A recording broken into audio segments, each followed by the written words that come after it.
Yo, Incog, you want to come out here?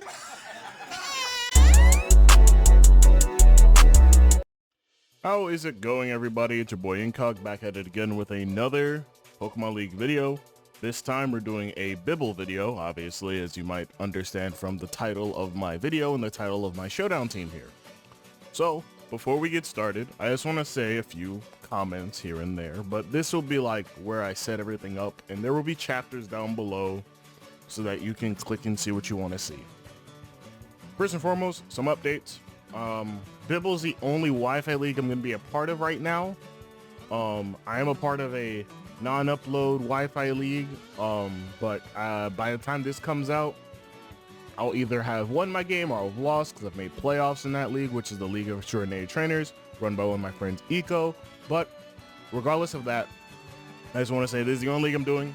So you'll see these videos, generally, I think Sunday or Monday. I believe it's Monday. I actually don't know are uploading because I know the battles are due on Mondays, I believe. So there is that. Yeah, everything's due on Mondays. So on Sundays, you will have team builders of my everything else, basically. So essentially, you'll have me talking to you guys on Sundays, basically just talking about how I went over my team building preparation. We'll go over some replays from my mocks, and in general, we'll just have a, you know, a little decent time, you know what I mean? Regardless of that fact, in this video, we're going to talk about my picks. I'm going to try and do things a little bit more analytically. I feel like we've kind of missed out on that as the years have gone by, as the draft league community has definitely developed. I feel like we're all doing this sort of baseline kind of analysis, and I know a lot of people hate draft analysis. I mean, I do too, but I also feel like we're missing out on a certain kind of niche when we talk about Pokemon in general. So maybe we could try that again. I don't know. It's just me personally, but once again, just to reiterate, I'll be doing some more analytical takes on my team builders and even through this draft analysis. Sundays, you guys will see the team builder, which will be its own separate video, and then the next day, that Monday, will always be the Bibble upload. Normally, I'm going to be trying to post between 9 a.m. to 11 a.m. PST, depending on what the day is looking like for me, and depending on when I'm going to work that day. I might have it scheduled or as a premiere. I don't know yet, but we'll see what happens per week. Regardless, let's go ahead and get started with the draft analysis. I'm your coach of the Boston Cynicals, IncogM, or Avery for short, whichever one you prefer. And we decided to say, fuck it, we ball, and go with the what the fuck was he cooking type of meme, which you might see as the thumbnail. I was going to do an idea where I was going to do a little skit, but didn't have time. Basically, things caught up. However, with that being said, though, we have now a team of Pokemon that I've barely used or Pokemon that I've wanted to use for a very long time as just a very offensive-minded team. It's from turn one throughout the game. We're trying to play as much offense as possible. We will take some defensive positioning, but this team is going to be mostly offensive. So let's talk about what I did. If you don't know about BBL, the Bandless Battlers League, headed by Olivia Sama, and then has mods like Matt O'Shea, OG Albina, and just Kurt. I think some other ones that I'm forgetting here. I think CB Marcus does some moderating. I'm actually not sure. Is a league where you draft Ubers, and basically we had a scale from 26 down to I believe 17, and we needed to draft 2 Ubers if we had the chance to that were up to 42 points. So if you drafted a 26-point Uber, that was your only Uber. If you did a 25, the most you could get is a 17-point Uber, and so on and so forth. So basically, I put all my point totals as the name of the Pokemon, so I remembered. Also, just for drafting reasons, I was the 7th overall pick. So, with my drafting, I basically wanted to go, like I said, offense only, or just basically a bunch of mons that are like offensive, and that's it. So, here's what I did. Number 1, I wanted a Pokemon that could generally be both physical and special for a bunch of my picks. Number 2, I went with a weather mode that I would probably not be using majority of the time, but at least it's obvious and out there. And number 3, my defensive options can also be my offensive options if need be. So those are 3 objectives I went with. I'm pretty sure I hit on 2 or 3 of those. So my Ubers are the top 2 Pokemon you see on screen, Groudon and Dragapult. First and foremost, I'm going to just say shout out to everybody who allowed me to finally get Dragapult. You guys are the real ones. I've been waiting all generation to draft it, and I'm pretty sure generation is going to end soon, and I will not use Urshifu Single Strike in a draft league unless I make it into some other draft leagues later on. So there is that. Now, Groudon. Groudon is your typical Uber. It has crazy base stat total. It has great moves, it has its Pokemon specific move in Precipice Blades, it has Drought, which enables it to basically be a ground fire type, obviously, and it has pretty sub to terrible speed in this kind of draft league. However, that being said, Groudon is still a great ground type. I get basically rocks and then I just get immediate offense out of it whenever I want to.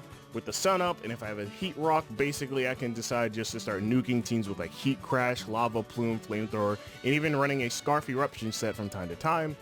Groudon basically was my first pick because I either wanted this or Ho-Oh, and I didn't want to draft Ho-Oh because I think if I get into another league that I'm not going to disclose here, because I don't know if I'm going to actually make it in, I just feel like if I do, I will probably play stall.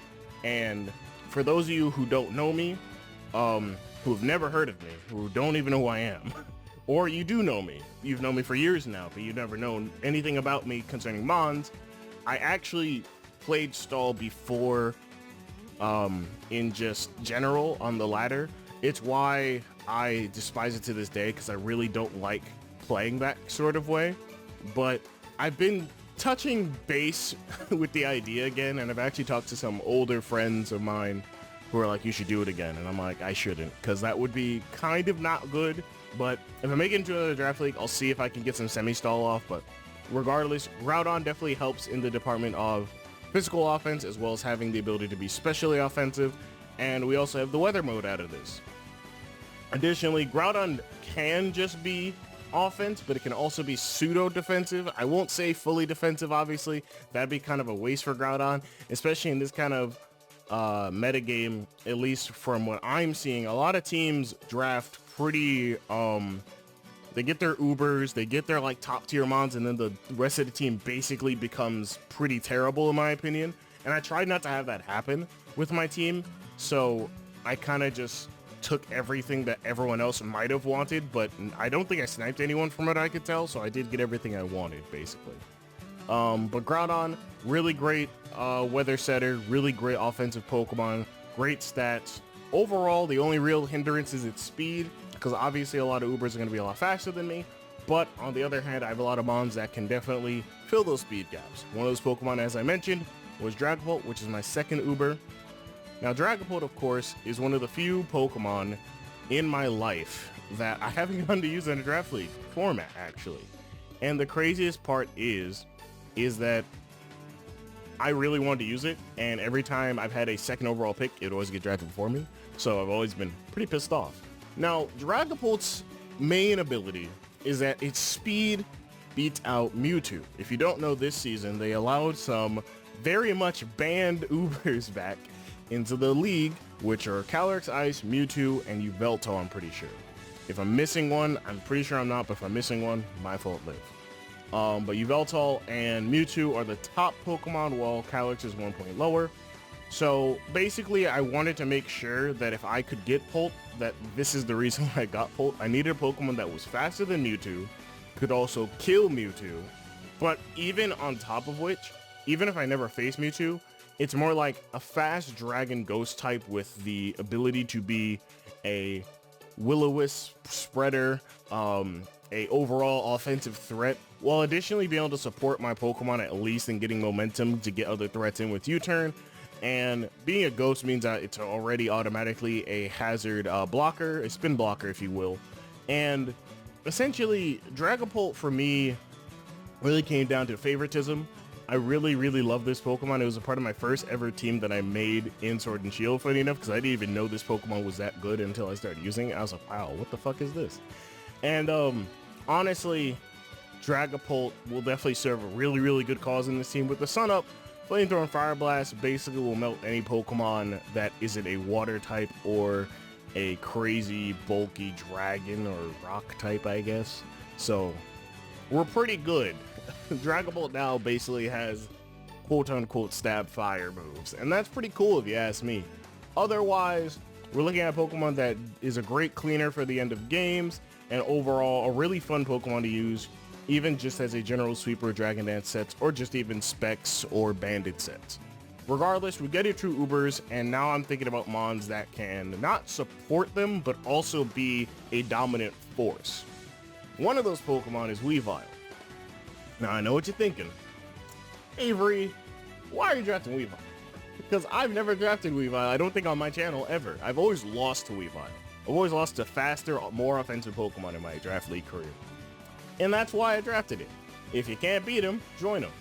So Weavile to me was greatly valued by others, but it was my third pick in the draft, and I wasn't expecting to make it back down to me, and it did.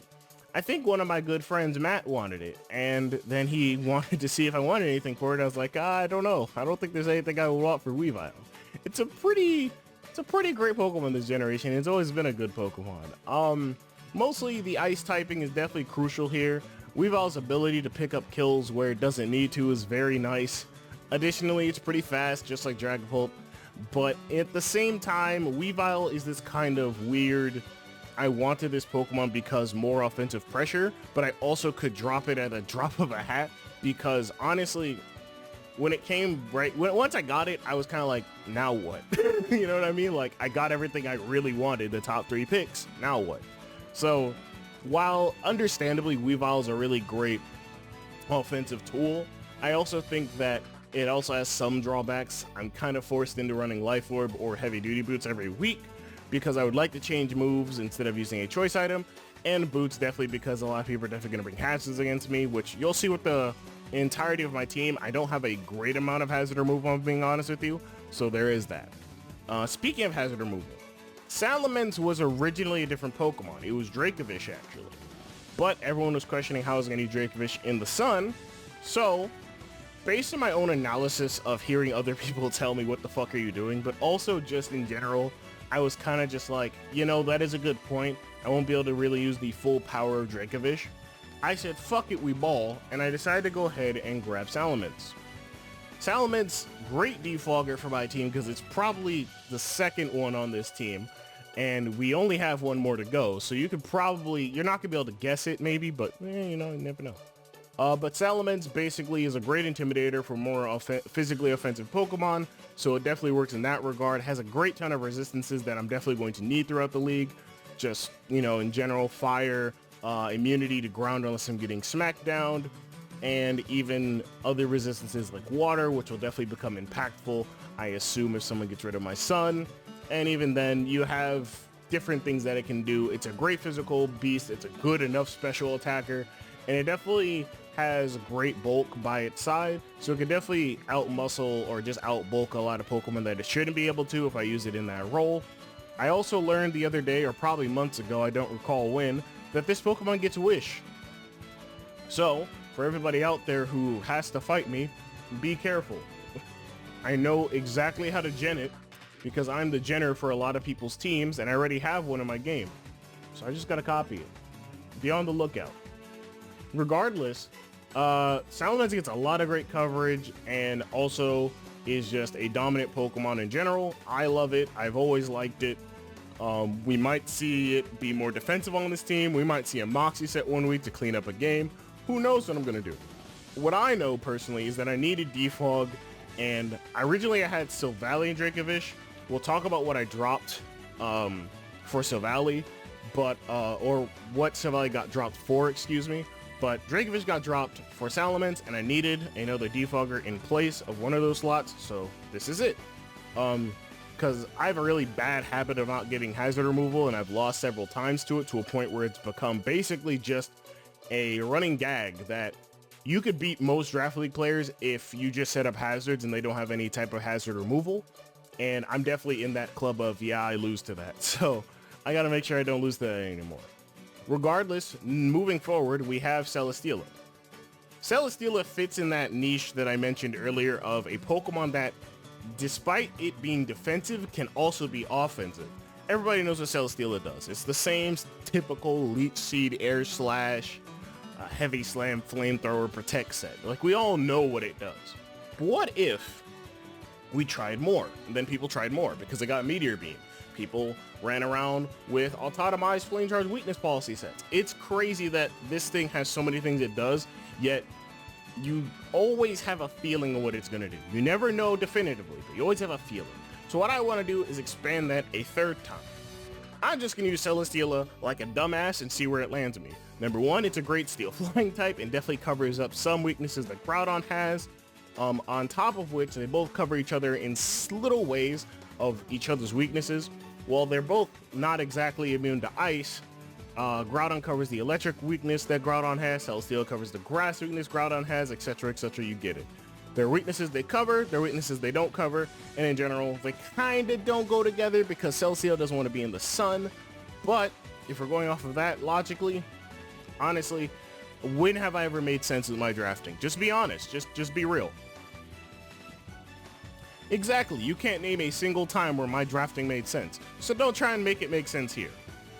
Celesteela in the sun may not be the greatest decision, but I grabbed a Pokemon, which you see on screen already, that definitely helps in the sun, and don't worry, we'll talk about it in a bit, but Celesteela for me is more of a defensive wall that can also be an offensive tank, an offensive just Pokemon in general, and it's definitely going to be able to show that ability throughout the season.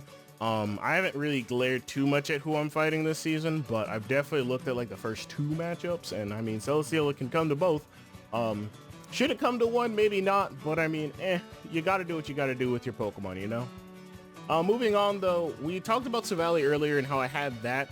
I did drop Silvally and I picked up Cheeto Dog, aka Lycanroc-Dusk, and I feel like when I said I was going offensive, this is really where it was going to, because I wanted this in the beginning, but I didn't know if it was going to be sniped or not. So I said, okay, no matter what, I'm going to get Silvally and Dracovish, and we're just going to chill out. And if I can, I will go grab Lycanroc-Dusk if no one gets it during the grace period. No one did. So we have Cheeto Dog. Just like Weavile, I kind of drafted and said, or well, at least with Lycanroc, I kind of switched it out and I got it and I was like, now what? But both have great priority, both are great threats, and in general, Lycanroc definitely has a lot more going for it in terms of just power because of Tough Claws.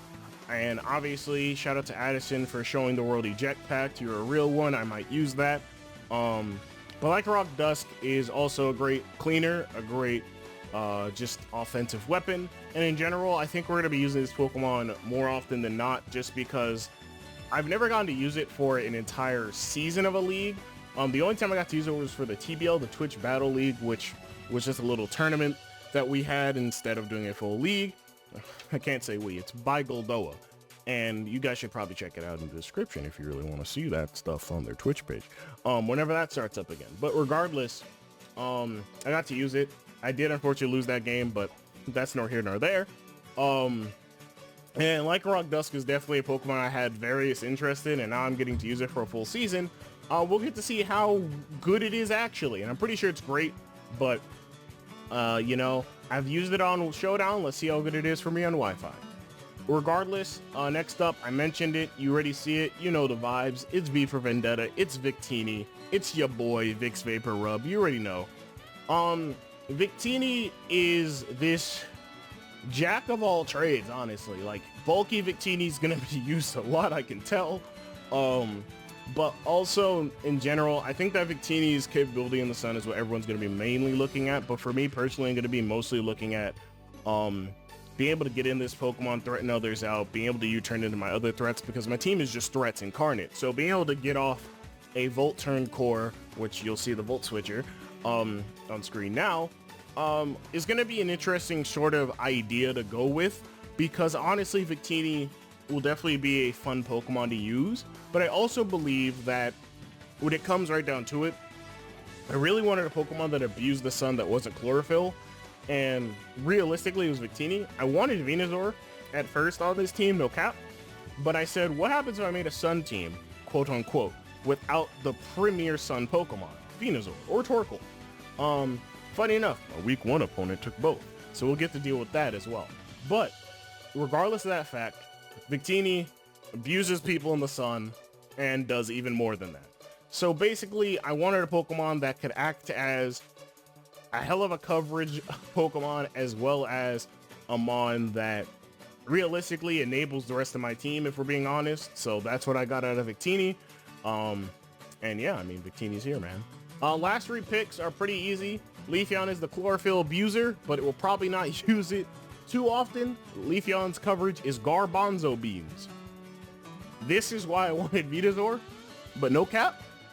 It's okay if I don't have Venusaur, because I will make do with Leafeon, my nigga. I will. And most people know I will, because I make do with everything I fucking draft. But regardless, bad coverage aside, Baton Pass is still really good on this Pokemon. I believe it also gets Wish, just like the other evolutions. While not the greatest HP stat, Wish is still fine. Leaf Guard can definitely be an interesting kind of ability. I'm not sure how that works in tandem with T-Spikes. If I come in while it's sunny, do I still get poisoned or not? I don't know. But we're mainly going to be using Chlorophyll anyway, so who cares? Surprisingly high defense, great attack, pretty alright speed, and everything else is pretty garbage. But we'll see how often we're going to use this Pokemon. I definitely want to see how I can make this Pokemon do things that I've never seen other Pokemon do. Lanturn, generic. Oh my god, I needed a Pokemon to cover up on a water weakness. This is it, Lanturn. Because I really did. If we're being honest with each other, everybody knows I lose to one type usually, and last time I was in a league was UBL, and I basically lost to water because I had nothing for it. So now I have something for it, and it's Lanturn. It's also good for electricity. Now you might be saying to yourself, but Avery, you have sun. Who's going to want to use water against you? You see, my friend, that's exactly what I said. But you can never, ever be too sure with these motherfuckers. You can't. You just have to understand, some people are going to try and run Utility Umbrella against me. And I know they will, because I've seen it before. So, as a result, I'm going to get a Pokemon that can at least absorb water and can also absorb electricity, just in case for Celesteela. But Lanturn's a great Pokemon in general, too. Great Heal Bell user, and overall, just a great support Pokemon that can also typically, I wouldn't say can be offensive, but I can definitely make it offensive if I need to. Lastly, we have our other defogger that I mentioned earlier in the video, Galarian Weezing.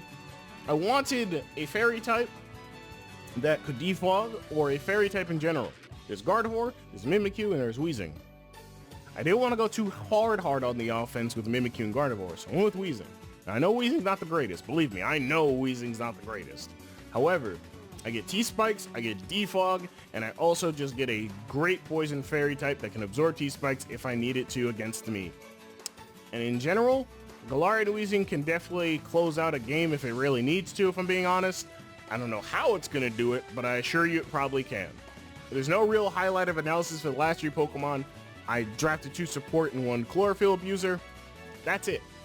Realistically, my team is basically Avery built just offense and some other things, and that's really all it became. So for me, the Boston Cynicals coach, IncogM, aka Avery, this has been the draft analysis. Week 1, we play Sir Jorge the Great. I don't know which team name he's using this season or this time. It could be the Foulings de Guadalajara. It could be the Sant Ant Eggies. I don't know.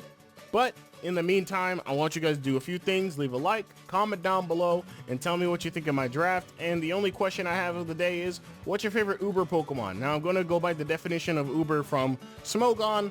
Basically, a bunch of cover legendaries and some other Pokemon assorted in there. Just tell me which one's your favorite. Personally, while I do like Groudon, I gotta say, for my money right now, it's Eternatus. We didn't allow Eternatus in this league for obvious reasons, but Eternatus has slowly but surely became one of my favorites to use.